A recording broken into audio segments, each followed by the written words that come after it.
인생 가운데 가장 인상 깊은 모험의 순간이 있었다면 어떤 순간이었습니까? 저는 예전에 장마가 시작되는 날이었는데 오대산 정상 소금강 1286m 노인봉에 혼자 올라간 적이 있습니다. 장비 없이 그냥 혼자 올라갔는데요. 산 중턱을 올라갈 때쯤 되니까 사나운 폭우가 막 쏟아지기 시작하고 그것을 뚫고 올라가니까 햇볕은 쨍쨍. 빗물을 먹으면서 올라가기까지는 좋았는데 이제 내려오려고 하니까요. 그때부터 그 구름 밑으로는 또 장마가 막 내리고 있어서 올라왔던 길은 다 없어지고 물길이 되고 어떻게 내려왔는지 기억이 나지 않는 간신히 살아서 내려왔던 그런 적이 있습니다. 정확하게 말한다면 이것은 모험이라기보다는 객기였죠. 물론 크게 배운 것도 많았습니다. 다시는 그런 객기 부리지 말자. 이 모험이란 본래 위험불안을 안고 자처하는 거죠. 안정감을 추구하는 사람들에게 모험은 힘든 겁니다. 그래서 웬만하면 피하고 싶죠. 그런데 살다 보면 모험을 해야만 할 때가 있습니다. 사업도 투자도 일종의 모험이죠. 잘 되면 대박나지만 안 되면 망할 수도 있는 거예요. 그래서 모험은 안전을 장담할 수 없기에 늘 긴장되게 만듭니다. 그러하기에 이러한 긴장되는 모험의 순간을 맞닥뜨리게 될 때 마음속에서는요, 순간순간 이런 속삭임이 들려요. 튀면 다치고 모난돌이 정맞고 모험하면 위험하니 적당히 안주하자. 적당히 안주하자. 괜히 시도하다가 손해보지 말고 세상의 논리에, 세상의 속도에 그냥 섞여 살자. 그 안정감을 더 확실히 확보하기 위해서, 불안감을 없애기 위해서는 더 많이 벌고 더 많이 쌓아 올리고 더 많이 소유하고 누구보다 더 높은 위치에 자리해야 된다. 그렇게 스스로 안정감을 확보하는 것이 능력이고 확보하는 것이 성공이다 라고 하는 그런 속삭임이 들립니다. 세상의 논리로 말하는 성공은 그럴 수도 있지요. 그렇다면 그런 가치관이 신앙생활에 있어서도 동일하게 적용할 수 있는 것일까요? 여러분, 신앙은요, 그 정반대입니다. 신앙은 편하고 안정적일수록 오히려 그 역동성이 떨어져요. 하나님의 자녀로 세상을 산다는 것은 어쩌면 오히려 이 안정과는 거리가 먼 모험의 연속입니다. 왜냐하면 하나님 나라 이야기를 보면요, 성경을 보면 처음부터 끝까지 모험하는 이야기로 채워져 있어요. 누구의 모험이요? 바로 우리 아버지 하나님 당신의 모험 이야기로 채워져 있어요. 한번 살펴볼까요? 창세기 1장 1절 말씀. 하나님이 태초에 천지를 창조하시니라. 하나님께서 천지를 말씀으로 창조하신 것도 엄청난 모험 아닙니까? 아무것도 존재하지 않는 곳에 만물을 창조하셨습니다. 없던 것을 만드셨어요. 앞으로 어떤 일이 일어날지 전혀 알지 못하는, 모르는 완전한 무에서 유를 창조하시면서 새로운 시간과 공간의 역사를 시작하셨어요. 얼마나 신나는 일입니까? 하나님께는 이 일이 얼마나 위대한 어드벤처입니까? 그리고 사람을 창조하신 것도 모험적인 일 아니겠어요? 사람을 만드시면서 그 사람에게 죄를 지을 수 있는 자유의지까지 주면서 사랑의 관계를 맺으셨어요. 자발적으로 사랑할 수 있는 자유를 주시고 사랑의 관계를 맺으신다. 여러분, 이 얼마나 위험천만한 일입니까? 이거 모험 아니에요? 또 예수님은 어떻습니까? 세상 모든 만물의 주인, 전지전능하신 만물의 창조자, 이 신이 인간의 몸을 입고 이 세상에 내려오신다고요? 신이 인간으로 와서 멸시천대 조롱받고 심지어는 죽임을 당하는 그런 위험 부담을 안고 구원자로 내려오시겠다고요? 여러분, 세상 모든 모험 가운데 타의 추종을 불허하는 최대의 모험이 있다면 그것은 바로 예수님이 인간으로 우리에게 찾아오신 것. 이것이 최대의 모험 사건입니다. 그런 모험을 감행하신 이유가 무엇입니까? 그것은 바로 잃어버린 하나님의 자녀들을 다시 불러서 회복시키고 하나님의 자녀로 구원하기 위해서 모험하신 거죠. 여러분, 우리가 하나님의 자녀로 살아가는 것은요, 하나님께서 이렇게 모험하셨기 때문에 가능한 거예요. 그런 의미로 보면 하나님의 또 다른 이름이 있다면 그것은 바로 모험하시는 하나님 아니겠습니까? 우리 하나님이 그러한 하나님이시라면 하나님의 자녀된 우리는 어떤 자녀겠어요? 본질상 하나님과 함께 모험하는 자녀들일 수밖에 없다라는 말씀이에요. 이것이 팩트입니다. 성경에 나오는 이야기들은요, 그 사실을 처음부터 끝까지 계속해서 보여주고 있습니다. 가나안 땅에 보낸 12명의 정탐꾼 이야기 여러분 기억나십니까? 12명의 정탐꾼을 가나안 땅에 보냈죠. 그 중에 10명은 돌아와서 이렇게 보고합니다. 그곳에는 거인 족속이 살고 있어서 우리는 그곳에 들어가면 죽습니다. 우리는 그들에 비하면 메뚜기와 같습니다. 라고 보고를 합니다. 그런데 같은 모습을 보고도 두 사람, 여호수아와 갈렙은 정반대의 보고를 하죠. 그들은 거인 맞습니다. 하지만 그들은 우리의 밥입니다. 왜냐하면 우리에게는 하나님의 약속이 있기 때문에 그렇습니다. 우리가 약속 믿고 모험하며 떠나갑시다 라고 이야기를 합니다. 12명의 정탐꾼, 이 정탐꾼의 보고를 백성들은 누구의 보고를 받습니까? 10명의 소리를 더 크게 듣고 두려워 떨게 되죠. 그 모습을 보시면서 하나님께서는 40년간 광야에서 헤매도록 진노하십니다. 징계하시죠. 여러분, 하나님의 뜻대로 모험하는 일은요, 정말 위험할 수 있지만 모험하지 않는 것은 더 위험한 일입니다. 골리앗 앞에 선 다윗은 어땠습니까? 하나님께서 다윗의 귀에 또박또박 다윗이 알아들을 말로 너 골리앗과 지금 나아가서 싸워라. 그러면 내가 확실하게 이기게 해줄게. 그렇게 승리를 보장하는 말씀을 귓전에 들려주셨습니까? 아니요. 다윗은 불확실한 미래지만 함께 하시는 하나님만 신뢰하고 돌멩이 몇 개 주어서 전장으로 나아갑니다. 여러분, 말 그대로 안전이 확보되지 않은 모험이었어요. 여러분, 하나님의 역사를 채워갔던 성경의 모든 선배들의 모험들은요, 결코 감상적인 어드벤처가 아니었어요. 그냥 노는 놀이가 아니었어요. 사느냐 죽느냐의 사생결단이었던 거죠. 사실 모두가 이미 목을 내놓고 시작한 모험이었습니다. 세상에 매몰된 나는 이미 죽었고 하나님과 함께 새로운 모험을 떠나는 나만 있습니다 라고 하는 고백인 것입니다. 신약의 사도 바울 인생도 모험의 연속이었죠. 존 파이퍼라는 목사님은 그의 책 모험은 옳다라는 책에서 이렇게 표현하고 있습니다. 제가 읽겠습니다. 사도 바울의 여정을 보면 다음번 재난이 어디서 찾아올지 알 수 없었다. 매일 그는 하나님의 일을 위해서 목숨을 걸었다. 가는 길마다 안전하지 않았다. 안전은 신기루였다. 사도 바울에게 안전은 존재하지 않았다. 그러면서 그는 이렇게 결론해서 이렇게 이야기합니다. 우리 함께 읽어볼까요? 그리스도인의 삶은 모험으로의 부르심이다. 몸의 삶을 살든지 삶을 허비하든지 둘 중에 하나다. 모험하든지 허비하든지 둘 중에 하나다. 여러분, 이 말을 오해하면 안 됩니다. 모든 모험이 다 옳다는 것을 이야기하는 게 아니에요. 하나님의 뜻과 전혀 상관없는 모험은 안전핀이 없는 시한폭탄과 같습니다. 성경적인 모험은 하나님 나라 위에서 내가 어떻게 모험해야 될지, 어떤 모험을 해야 될지 성령님께 묻고 듣고 순종하는 것을 이야기하는 거죠. 그런 의미에서 우리들이 하나님의 뜻을 이루기 위해 하는 도전과 결단과 모험들은요, 하나님의 자녀들의 선택 과목이 아니라 필수 과목이다라는 말씀입니다. 오늘 달란트 비유도 그렇습니다. 사실 교회 오래 다닌 성도님들은요, 적어도 이 본문으로 설교 한 50번 이상은 들었을 거예요. 달란트 비유잖아요. 예수님의 유명한 예화 말씀입니다. 새로운 해석이 나올 게 없습니다. 다만 오늘 이 이야기 속에 담긴 하나님의 간절한 마음, 다시 들려주시는 하나님의 강렬한 음성, 간곡한 외치심에 우리는 다시 한번 그 마음을 집중할 필요가 있습니다. 줄거리는 이렇죠. 세 사람의 종이 주인으로부터 큰 돈을 위탁받습니다. 그리고 이제 먼 나라 땅으로 주인은 떠나가죠. 5달란트, 2달란트, 1달란트입니다. 1달란트가 어느 정도냐면 약 한 사람이 열심히 일했을 때 20년치 월급이 1달란트 정도가 돼요.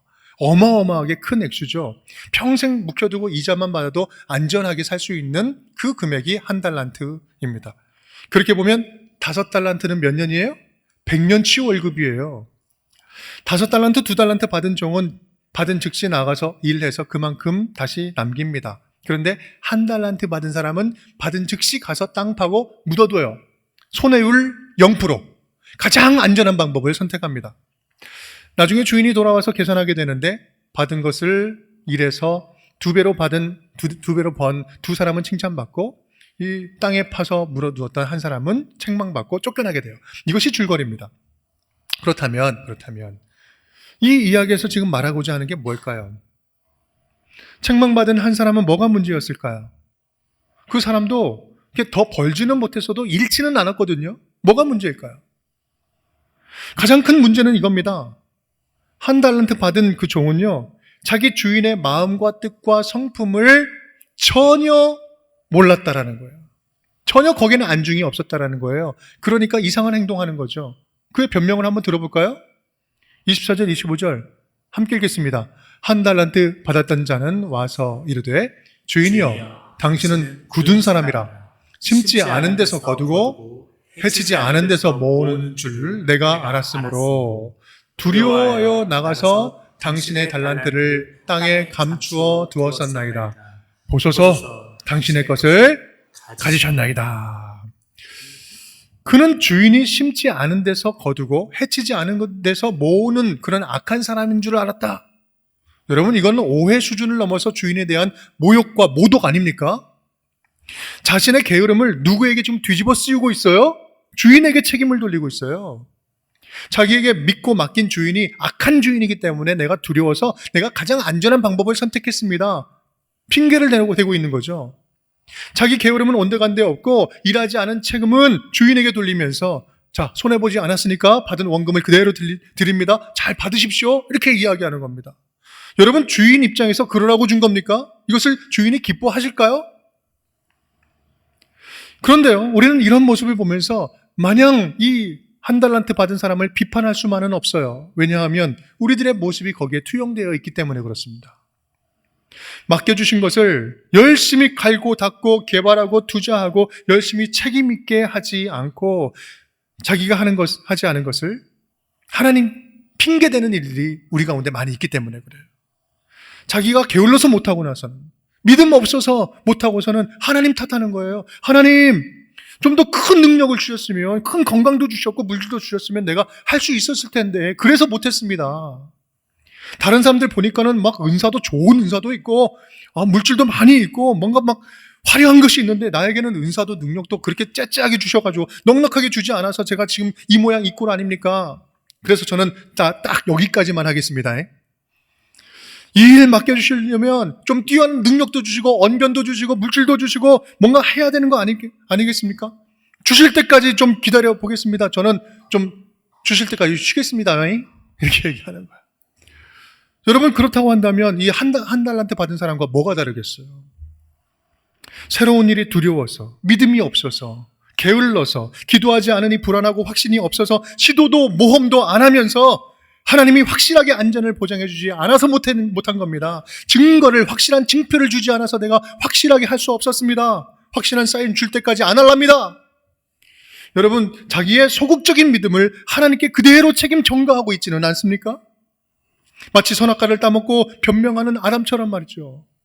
하나님이 주셔서 나와 함께 있게 하신 여자, 그가 그 나무 열매를 내게 주므로 내가 먹었나이다. 왜 먹었냐라고 이야기하니까 아담이 지금 변명하는 거예요. 하나님이 주신 그 여자가 나한테 먹으라고 준 겁니다. 지금 책임을 누구에게 돌리고 있어요? 하나님께 돌리고 있잖아요.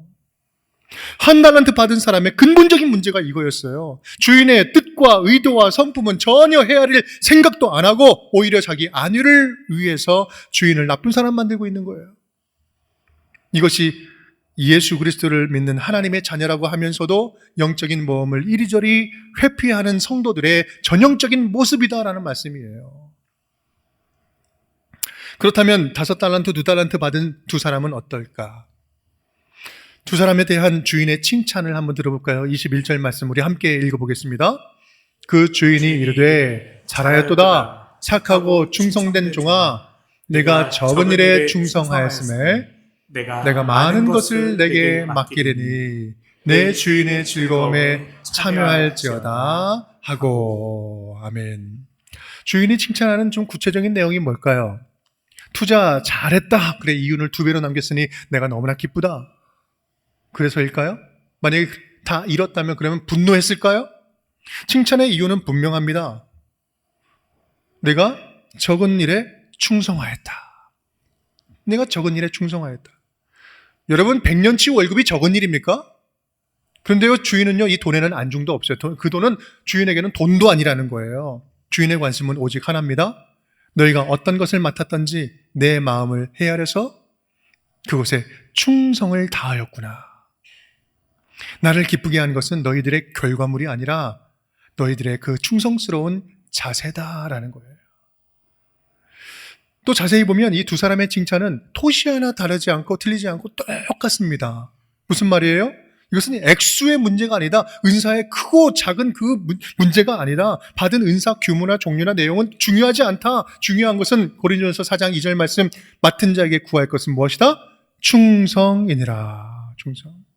충성스러운 믿음으로 맡겨진 것으로 모험하는 신앙 하는 것. 이것이 중요하다. 온전히 하나님께 다시 한번 영광을 올려드리는 인생 살아가는 것. 그렇습니다. 오늘 말씀은요, 주님께서 맡기신 것을 가지고 얼마나 충성스럽게 믿음의 모험을 하고 있느냐. 주님 주시는 은사를 가지고, 내게 장점을 가지고, 물질과 소유를 가지고 얼마나 하나님 위해서 살아가고자 모험을 떠나고 있느냐. 믿음의 선배들처럼 보장되지 않은 미래와 안전 속에서도 얼마나 하나님의 기쁘심을 위해서 담대하게 믿음의 모험을 떠나고 있느냐. 그것들로 하나님께 영광을 올려드리고 있느냐. 오늘 말씀을 준비하면서 저는 올해 우리 운정교회, 우리 교회에 함께 경험했던 그 모험들은 어떤 모험들이 있었는가 한번 돌아보고 생각해 보게 되었습니다. 올해 우리 교회는요, 탈북하는 분들 구출 사역을 시작을 했습니다. 두 분의 자매님이 우리 교회가 돕는 도움으로 안전하게 구출되었습니다. 새 생명을 얻게 되었어요. 얼마나 감사한지요. 이름도 없이 빚도 없이 우리 재정하고 전혀 상관없이 돕고 섬기는 여러분들의 헌신과 수고로 새 생명이 얻게 된 거예요. 그리고 이제 시작한 지 3개월이 되었는데 또 한 분을 구출할 수 있는 금액이 모아졌습니다. 이제 3명의 세 번째로 이제 구출하는 작업을 하게 됩니다. 교회 안에서 또 하나의 새로운 재정적인 루틴을 만든다는 것, 그것도 멈추지 않고 통일의 날이 올 때까지 우리가 그렇게 해보겠습니다 라고 이야기하는 것, 쉽지도 않을 뿐만 아니라 이거 영적인 모험 아닙니까? 다만 이러한 결단이, 이러한 모험이 진짜 목숨 걸고 우리 자유를 향해서 나오는 그분들의 모험에 비하면 우리의 모험은 정말 작고 미미하죠. 하지만 그들의 모험에 우리가 힘을 줄 수 있고 도움을 줄 수 있는 모험이라면 정말 가치 있는 모험 아니겠습니까? 성도님들을 떠나보내는 일이야말로 말 그대로 큰 축복이자 큰 모험입니다. 올해는 분립개척을 했죠. 분립 파송을 했습니다. 산남교회 분립을 하면서 빼면 더해지고 나누면 곱해진다라고 하는 하나님 나라 원리를 다시 한번 가슴에 새기면서 모험을 감행했습니다. 이렇게 할 수 있는 것도요, 뭐가 있어서가 아니라 우리가 하나님만 믿고 가는 모험의 여정이었어요. 지금 우리 모두가 함께하는 우리 모두가 다 그 영적인 모험을 함께하고 있습니다. 사실 이제 3부 예배 보니까 또 빈자리가 이렇게 보여요.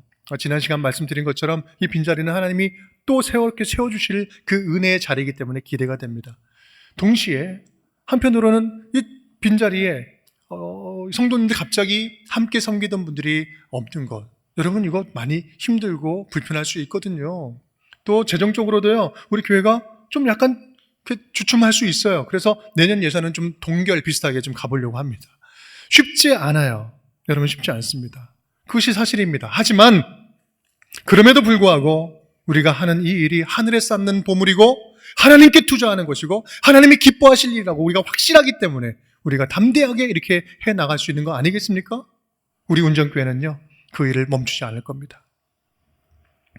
돌아보면 그렇다고 해서 안 된 거 하나도 없어요.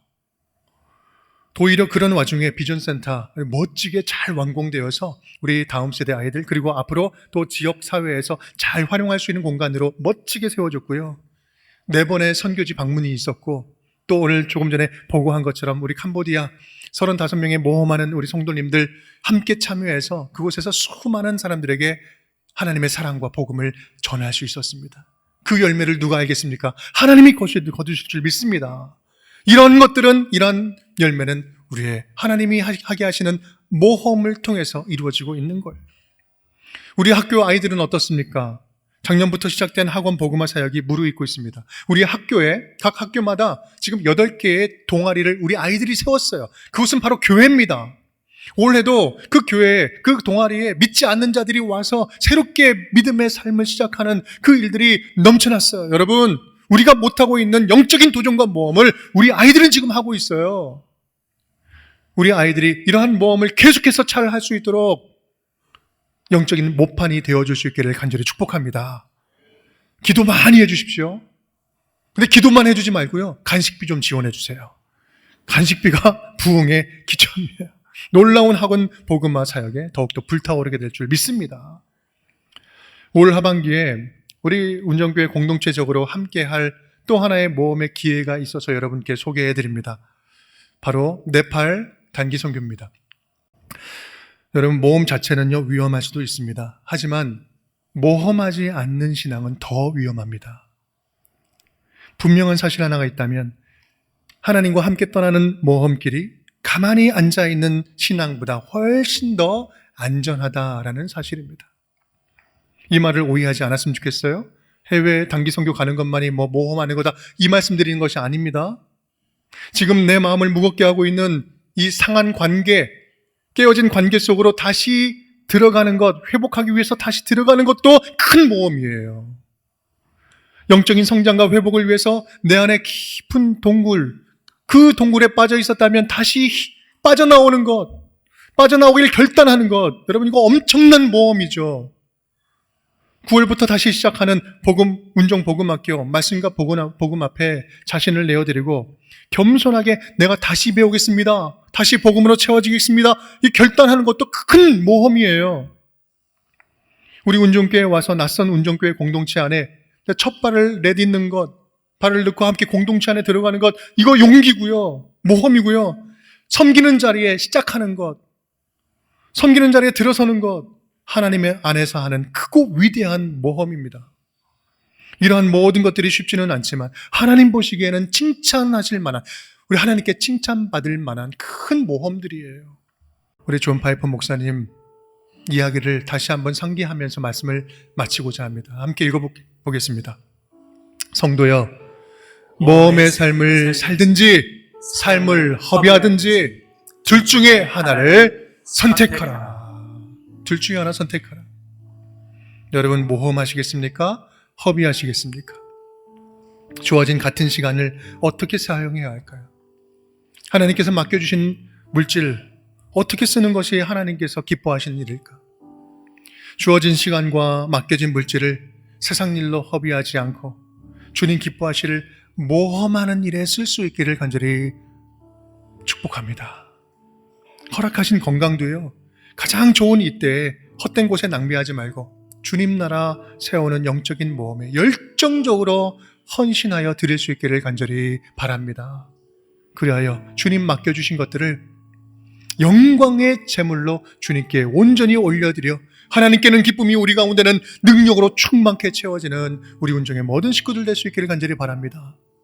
그리하여 착하고 충성된 종아, 내가 적은 일에 충성하였음에 내가 많은 것을 너에게 맡겨주겠다, 나의 즐거움에 함께 참여하자. 주님 주시는 이 칭찬이 다른 누군가의 칭찬이 아니라 여러분 모두에게 주시는 하나님의 칭찬이 될 수 있기를 주님의 이름으로 축복합니다.